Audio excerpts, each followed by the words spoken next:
asalaamaaleykum wa rahmatullah asalaamaaleykum waa Sénégal ak doom yi Sénégal fépp fi ngeen manti nekk si àddina bi maa ngi leen di nuyu maa ngi leen di ziara te it maa ngi leen di balaax di ko sakku si yéen di ñaan sunu borom defal leen xéwal defal leen teraanga mbokk yi comme nu ngeen ko gisee ça fait bientôt 1 an pratiquement jour pour jour. En tout cas, le 2 mars, ñu ngi doon wax dina am wala du am Ousmane Sonko ne woon duma wuyu ji convocation sénégalais ñu laajoon ñu bu fekkee ne wuyu jiwul lan mooy doon conséquences yi bu ngeen di fàttaliku ne woon nañ leen bu fekkee ni ba nu yeggee si càppandarga mu ne wuy jiwul lenn moo fi des mooy que la force publique soit utilisée pour ñu jëli ko gis ngeen conséquences ya ca topp gis ngeen jàmbaarloo ba ca topp gis ngeen ni Sénégal ñàkk na si lu mat fukki doomam ak ñeent 1 an pratiquement amul benn compte rendu boo xam ne am na ci kenn taxawul ubbi enquête dans un état normal lu ñu wax ni république la lu ñu wax ni état de droit la lu ñu wax ni justice libre et indépendante mu mel ni fukki pigeon ñu fi jóge booba ak léegi nag coow li bari na ñun àddunañ ci à plusieurs reprises wax leen li ñu xam ci dossier bi wax dëgg yàlla bokk nañu ci ñi nga xam ne mën nañu taxaw prévaloir ne mën nañ ci wax ndax xam nañ ci dara ndax seet nañu ndax gestu nañu ndax auditionné nañu ndax def nañu ay constatation comme ni ngeen ko gisee yéen ñëpp février passé na keroog biñ ci yeggee ñëpp foogoon ni danañ ci wax préféré nañu ñu teer ba le 5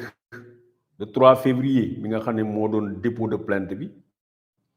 ñu préféré bàyyi li nga xam ne mooy commémoration date bu metti bi date bu ñaawteef bi date boo xam ne c'est une honte pour la République du Sénégal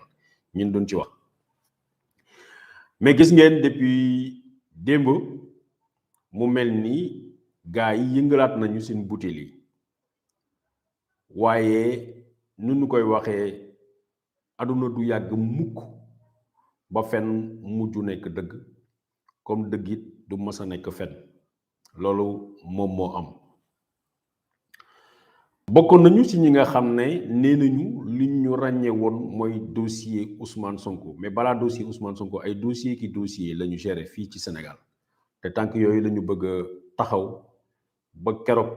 suñu borom du ñu fi jëlee wala boog waa kër ñàkk jàmm di ñu sàqal ay pexe waaye pexe du antu lu dul mu daje ak ndogalu suñu borom dogal bu ñëw rek ñu nangu ko démb gis ngeen li nga xam ne mooy journal Le Monde nee na dem na joxaat kaddu xale bu jigéen bi nga xam ne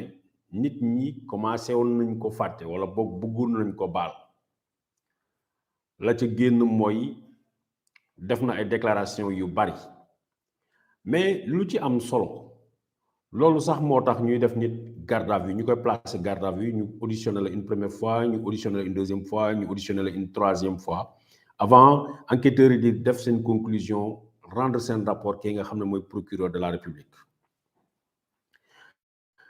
bu ñu basé wu sur les auditions simplement maître El Hadji Diouf moo ñu néewoon Adji Sarr sàkku nañ ko lu mat ñeenti yoon wax na les nombreuses fois Adji Sarr masu ko weddi waaye interview bi nga xam ne xale bi génne na ko tey ak waa journal Le Monde Adji Sarr nee na juróomi yoon la léegi nekkatul ñeenti yoon mais juróomi yoon bu ngeen di fàttali ko encore nee na première fois biñ ko defee dafa daw dem ci seen dëkk jër na bu fekkee ni fàttewoo leen it bu ngi fàttaliku keroog bi ñu laajoon maamam nee na ñaari at gisuma Adji Sarr ainsi de suite mën nañu jël am pagay ay contradiction ay loo xam ne kàcc bu leer naññ la yoo xam ne mu ngi ci ay kàddoom loolu en matière pénale dañu naan le doute bénéficie à l'accusé mais ñun on ne parle pas au nom du doute li ñuy wax du sikki sàkka mais dañuy wax ci loo xam ne lu leer la moom la ñuy wax la certitude al yaqin dañuy wax au nom de al yaqin c'est la certitude qui innocente Ousmane Sonko dans ce dossier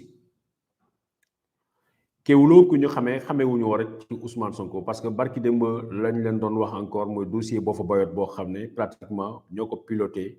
de A ba Z ñu ne lu ñuy wax du dëgg li ñuy wax dañ ko inventé waaye ba yëf yi commencé leer gis ngeen ko 12 personnes sur les 25 acquitté nañ leen nu ñu taxawee di seet dëgg di ko wax ak lim ñu mën a kutel ci kaaw ba fa bayot lim ñu mën a kutel keroog bi jaari sow réeree ngeen di koy wër Sénégal yëpp di ko wër service yi yëpp di ko wër ñu taxaw ne leen fii la nekk ngeen dem seet foofu gis ko fa nu ñu taxawee ci yeneen dossier noonu la ñu taxawaatee ci dossier wu Ousmane Sonko bi ak Adji Sarr ñu ne leen fii la dëgg bi féete lee du dëgg comme nu ñu taxawee barki démb rek ci kaaw Miss Sénégal bi Fatma Dione ñu taxaw ñu ne leen ñu leen seet ba nu seetee ba pare wax leen lii moom mooy dëgg liñ naan bëgg a bëre bañ bëre suñu dëgg bu tey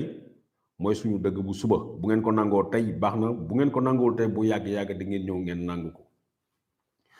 tax na bu ñu taxawee ci dossier wu Adji Sarr ñu taxaw juste ci interview bi nga xam ne def na ko parce que tout est synchronisé hein Jeune Afrique ñëpp xam nañu journal boobu dañ koy fay xaalis mu bind la lu la neex tey jii boo ko newoon Adji Sarr ay maamam ñëpp ay reen lañu juróom-ñeenti maam nga inventé la ko sa bopp ne ñëpp ay buur lañu boo fayee Jeune Afrique ñu bindal la ko waaw gis nañu coow la jógoon diggante Cheikh Yérim Seck ak Dadis mais benn yamit ci boppam mooy fonctionner noonu ak journal am ku leen fay xaalis suñu président de la république yëpp bu ñu bëggee publicité wala ñu bëgg a jël benn mensonge accepté la ko seen population Jeune Afrique la ñuy fay xaalis pour mu defal leen ko li bees ci yëf yi mooy l'entrée en scène bu journal Le Monde ku ko xamoon ni journal bu sérieux la mais li ñu yéem mooy lii affaire privée la comme ni ko président Macky Sall di ko waxee comme ni ko ministre Sall di ko waxee ministre de la justice nee nañ affaire privée la entre ñaari sénégalais entre Adji Raby Sarr ak la personne de Ousmane Sonko donc un fait divers une affaire privée naka la le très sérieux journal Le Monde di intéressé wu ci loolu ba mu def li nga xam ne lu extraordinaire dans le traitement de l'information parce que naka noonu ñu def ba tàllal Adji Sarr seen micro mënoon nañu ko def tàllal ko ñëpp mais surtout principalement ki nga xam ne mooy Ousmane Sonko mais gis ngeen Adji Sarr moo wax même buñ la ne Diomaye Faye wax na lii mais c'est axé sur la personne de Adji Sarr et cette fois-ci elle se victimise comme ni mu ko defee tout le temps mais dafa am enseignement bu ci am solo nee na leen sénégalais gëmuñu ma sénégalais yërëmuñu ma sénégalais dañoo dem ànd ak ki nga xam ne mooy góor sénégalais dañoo ànd ak Ousmane Sonko donc 16 millions de sénégalais lu dul quelques xuusmaa ñàpp amu ci kenn koo xam ne gëm na Adji Raby Sarr gëm na ki nga xam ne bàyyoo la comme ni ko l'homme du 23 juin di ko waxee amul kenn koo xam ne yërëm na ko gis nañu ki nga xam ne mooy baayam Fabirama Sarr acte yi mu joué ci dossier bi Fabirama Sarr la ma ko waxoon ci njalbeen loolu laay waxaat tey rek ba mu juddoo ba léegi masuma gis un irresponsable bu mel ni moom masuma ko gis Adji Raby Sarr tey Fabirama mën na ci am wéccit mën na ci yaakaar li ko waa kër ñàkk jàmm jox mën na taxaw mu revendiquer ni sama doom la mais nag ñun duñu xam lépp wax lépp waaw am na lu bëri loo xam ne dañ koy denc parce que xam lépp wax lépp baaxut. mbooloo mi Sénégal dañuy jóge woon ci phase Ousmane Sonko boobu ñu traîné durant la section de recherche dem jël ko en pleine rue alors que le juge d'instruction mi nga xam ne moo féete kaw officier de police judiciaire yi moo ko soxla nu bañ koo jox nangu ko dem jox ko officier de police judiciaire Ousmane Sonko boobu du Ousmane Sonko bu tey parce que Ousmane Sonko bu tey c'est le premier magistrat de la ville de Ziguinchor, c'est l'opposant numéro 1 du régime actuel kooku mënuñu ko traité waat comme niñ ko bëggoon defee il y a 1 an. Journal Le Monde su ma naree taxaw ci journal boobu ñoom ñu ngi ñëw di traité kaawu Adji Raby Sarr nee nañu Ousmane Sonko la ñuy traité kaam mais fàtte nañu ki nga xam ne mooy seen premier ministre mooy seen ministre de l'intérieur Darmanin mi nga xam ne il est accusé de viol. Le ministre de l'intérieur en exercice accusé de viol le journal Le Monde mësu koo traité moo ci say wax parce que ñi ciy wax mooy ay journal ñu xam ci voyeurisme en France mooy journal Voici mooy ak yeneen tel quel wala yu mel noonu mais ay journal Le Monde ay La Tribune ay journaux yu sérieux kenn xamewu leen ci boobu mais mun nañu gëm ni tey jii l'ennemi de mon ennemi c'est mon ami ci phase boobu la ñu taxaw bu leen fàtte ni ces interventions là ñu ngi ñëw il y a quelques semaines gannaaw Ousmane Sonko bi mu jëlee fonction fële nga xam ne muy mairie bu Ziguinchor premier acte solennel bi mu def mu war a tiital français yi mu war a tiital képp koo xam ne xalaat nañ ni seen business mooy seen teraanga mooy sénégalais yi sëgg la débaptisation des rues de Ziguinchor ay rue Javelier ak rue Truchier yu mel noonu nu mu ko changé ñu gëm ni waa ji ndeke luñ ñu wax dëgg la bés bu ñu ko bàyyee ba mu yegg si dina nekk problème. Donc à la suite de ces publications de Jeune Afrique à la suite de ces publications yi nga xam ne journal Le Monde def na ko nañu xaar nañu séenu yeneen publication yoo xam ne dinañ ñëw jóge ci dëkku tubaab yi pour accentuer li nga xam ne mooy fenu ari parce que y a pas que du lépp bon ci li Adji Sarr wax daf nu jàngal sur un jour nouveau de kan mooy personnage Adji Sarr bi ma leen doon wax ni dafa tëb balcon pour rëcc ñi nga xam ne ñoo ko téye en otage dafa leen ne du dëgg dama toxu ma ne leen mësuma gis sénégalais boo xam ne wala fenn ci àddina bi koo xam ne pour toxu da ngay tëb balcon mais ci interview bi nga xam ne def na ko ak journal bi muy Jeune Afrique ak Le Monde dafa leen wax ni à plusieurs reprises elle a tenté de se suicider ay yoon jéem na xaru donc nit koo xam ne parce que olof a ko wax yàgg dëgg muy mujj koo xam ne yow xalaat nga ni yaa ngi ci dëgg boo ci wéetee bu ñu déggee ak bu ñu déggul ak ni mu manti demee da ngay nekk ci sa dëgg boobu mais gis ngeen newoon naa leen tëb na balcon dem na yoonam mu ne leen du dëgg masuta am mais nee na leen tenté woon naa de me suicider si tëb balcon daanu ci suuf du signe de suicide man xawma lu mu doon parce que keroog newoon naa leen parce que boobu ak léegi maa ngi xaar sax plainte bi ba léegi waaye xam naa ni l'homme du 23 juin moom am na yeneen yitte yu dul Babacar Touré newoon naa leen keroog bu mu tëbee balcon bi dafa daw dem ci benn station bu mu fa jëlee dafa jël oto def arrivé payé Sid Ahmed Mbaye récupéré ko yóbbu ko xale bu jigéen boobu ñàkk kilifa googu mu héberger ko ci appartement am fële ci Mermoz ci la ñuy informer autorités yi ñu xool naka la ñuy régler kaaw Adji Sarr keroog bu ma ko waxee ñu mel nii ngénte dëmm ku nekk génn di wax mais ñooñu ci jugun ñëpp di wax tey gisoo leen ci kenn kuy waxati waxu Adji Sarr nee nañu ñooñu seen communication nee nañu journal Leeral nee nañu ñeneen ak ñeneen ñu jëloon fay leen xaalis bu bëri pour ñu defal leen communication seen communication lajj na moo tax léegi ci tubaab yi leen jëm parce que en quelque sorte ñoom ñooy booyu tubaab yi parce que en quelque sorte seeni intérêt ñoo nekk ensemble Ousmane Sonko ak le Pastef menacent les intérêts de la France alors que ñii nekk waa kër ñàkk jàmm ñoo xam ne def nañu ay lugool ak i njuuj njaaj xalaat nañ ni Ousmane Sonko menace leurs intérêts donc ñoom ñaar mën nañu ànd pour xeex ko mais li ñuy fàtte mooy seen jeu bi ñun ça ne nous fait pas rire yii ñu ñuy fàttali du lu neex si ñun doomi aadama da nga koy fàttali loo xam ne bu ko déggee xolam dafay neex comme ça nga ne ñu Sénégal nga ne ñu Coupe d'Afrique 2002 nga ne ñu CAN 2002 la belle époque bi nga xam ne sénégalais dañuy retrouver autour de l'essentiel dañuy kontaan mais doo ñu fàttali loo xam ne daf ñuy cliver doo ñu fàttali loo xam ne dafay tax ñu jàmbarloo ak suñuy force de l'ordre doo ñu fàttali loo xam ne Sénégal yëpp d'accord nañu ànd nañu ni lii fen la parce que fen àdduna du yàgg mukk ba mu nekk dëgg waxoon naa leen ne leen lii dëy la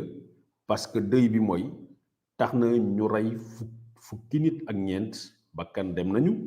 mais lu bokkul ak loolu ay dizaines de personnes voire même des centaines de personnes ñi ñàkk nañ seen liggéey ñi ñàkk nañ seen kër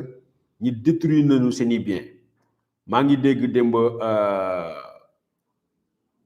l'homme du 23 juin sama xarit Maître El Hadji Diouf nee na dañu taal këram ba léegi kenn indemnisé wu ko waxoon naa leen ko dinaa leen ko waxati encore boo amee ku ñuy indemnisé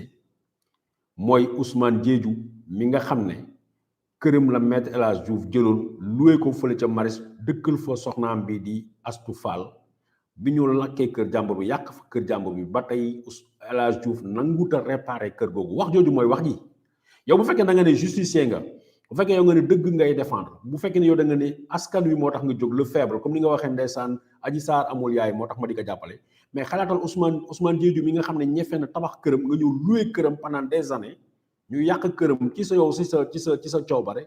kooku di la woo pour nga réparer que këram faalewuloo ko xooluloo ko defe naa ni loolu moo war a nekk l'une des toutes premières mesures yu Maître El Hadji Diouf war a jël mais nag démb déglu naa ko ba mu pare gis naa ni deful benn acharnement que ça soit sur ma personne que ça soit si ñëpp ñi nga xam ne à un moment donné de l'histoire du Sénégal taxaw nañu ne lii moom mooy dëgg lii du dëgg waaw mais Sénégal mu mel noonu dafa mel ni bu ma leen di wax ni boo fa bayot li tappale la li complot la li deal la taxaw nañ ne waa ji non rebelle la MFDC la bi ma taxawee di leen wax ni kaaw Diop Iseg nii la demee ne dañ ko fay xaalis ak kaaw miis bi nii la noonu dafa ànd ak ñeneen il faut ñu arrêter xalaat ni nit bu waxee li nga xam ne arrangé wu ma rek dafa nekk nit ku bon man awma kenn koo xam ne am naa xaar ma yàlla ak yow ci Sénégal bokkuma benn parti politique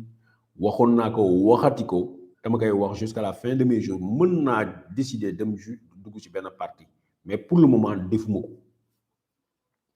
damay enquête damay seet mag samay gars ñun tooguñu biir Ndakaaru toog suñu biir bureau déedéet ñun dañuy dem amuñu sens interdit partout la ñuy dem seet information lu ñu mënul a wax duñ ko lu ñu mënut a prouver duñ ko wax ci loolu lañ nekk dañ ko violé yor arme yor fital braqué ko ni ko tëddal ñu tëddee la Adji Sarr génn ne du dëgg masuñu ma tegal fital ñeenti yoon lañ ma tëddee Adji Sarr ne na encore tey juróomi yoon lañ ma tëddee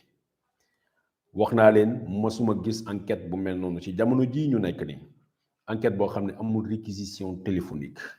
parce que xam nañ ni bu réquisition téléphonique génni arrangé wu leen fii Sénégal fi réew mi toll fi àddina di toll képp koo xam ne da nga tase xale bu jigéen nga bëgg a séq ak moom ay génn ay doxaan la première des choses bi ngay def mooy jël numéro téléphone am mu jël sa numéro téléphone Adji Raby Sarr masuta am numéro téléphone Ousmane Sonko ba mu koy envoyé message ne ko kaay ñu gisee amut. Il n'y a rien qui prouve wala qui donne le moindre indice de la véracité de dëggal li nga ma ci kàddu googu am nañu tout la préparation Gabi Sow et compagnie ñi daje woon Maître Dior Diagne bi ñëw kër Ndeye Khady di def repérage di ko préparer Maître Dior Diagne bi nga xam ne dafa dem taxaw fële section de recherche keroog bi ñu auditionné Adji Sarr ak yi mu fa wax ay consort nee naa leen tout est contenu damay bind téere mais ab téere parfois beaucoup publié quand l'histoire n'est pas encore terminée soo ko bindee dafa am loolu faussé moo tax sama livre génnul ci en 1 bii ak yeneen yi ci xew newoon naa leen ce dossier-là ne devait pas être un dossier de la section de recherche parce que qui compétent ci dossier bi moo doon la division des investigations criminelles puisque biir Dakar la xewee mais ci seen précipitation ci seen yàkkamti ñu confier ko section de recherche ñu fekk fa ay nit ñoo xam ne xalaat nañu seen travail bamel ñu ne ñoo lànk complot bi duñ ko valider quel que soit xaalis quel que soit li nga xam ne moom ngeen ñu promettre pour ñu am ko duñ ko def sénégalais yàgg na bañ injustice loolu moo tax ñun ancré dans cette tradition sénégalaise dañu ne il y a eu beaucoup d'erreurs beaucoup de mensonges politiques au Sénégal tey bu yàlla defee ñun ñu fekkee ko ñu doon seedewu jamono bii danañu wax dëgg ak lum ñu mën a coûter xoolu xàq wala kaana muuran waxal dëgg même bu dee sa bakkan daf ci des ñun pare nañu caaxaan yi yëkkati ngeen ko daaw les conséquences sont li ñu doon ay bakkan des na ci ay liggéey yàqu nañ ci lu bëri yàqu nañ ci tey jii ñu ci bare ñu taxawoon ci plateau télé yi naan moo ko def na dem wuy ji tey ji boo leen waxee boo wéetee ak ñoom boo leen waxee dañuy reene la non lii erreur la woon lii c'est mal ficelé alors que ba ngeen ñu déglu woon depuis si njëlbéen nee nañ leen c'est un complot mal ficelé réalisé par des bras cassés de l'espionnage waxoon nañ leen ko ci njëlbéen su ngeen ñu déglu woon duñ fi yegg si tey ki ngeen xam ne moom la ñu bëggoon mu porter ce mensonge historique mooy le juge Mamadou Seck 8e cabinet mu ne leen du ma ko def ñu jël dossier bi ne yee Samba Sall kaa ñu jox la dossier bi moom mu jël ko tey Samba Sall fekkewul ci 1 an yi peut-être bu fi nekk koy tey li mu nangoon démb wala boog am na yenn yoo xam ne dinañu ko xamal parce que ñëpp a ngi wax sax finalement ne nañu dem ci procès tout le monde veut le procès Ousmane Sonko veut le procès ñun ñi ñëpp bëgg nañu le procès parce que peut-être dina permettre ñu mën a parce que victoire bi nga xam ne moom la El Hadj Diouf bëgg benn rek moo doon victoire am mu mën a taxaw ak Ousmane Sonko devant la barre mu di ko saaga te du fayu loolu rek la bëgg naan ko da ngay fen da ngay def nii di ko saaga parce que avocat yi loolu la ñuy def bu ñu la placé devant la barre ñoo dañ lay provoqué di la saaga devant la justice devant le tribunal parce que doo tontu loolu rek mooy doon ndamu Maître El Hadj Diouf leneen du ndamam parce que xam na ne Adji Sarr elle sera incapable jàkkaarloo ak Ousmane Sonko ubbi gémmiñam wax wala mu jàkkaarloo ak ses avocats mu wax mënut a nekk waxoon naa leen encore ne dossier bi non-lieu classé sans suite ci lañ jëm parce que dafa am ay éléments essentiels yoo xam ne dafay nekk ci procédure te nekkul ci bii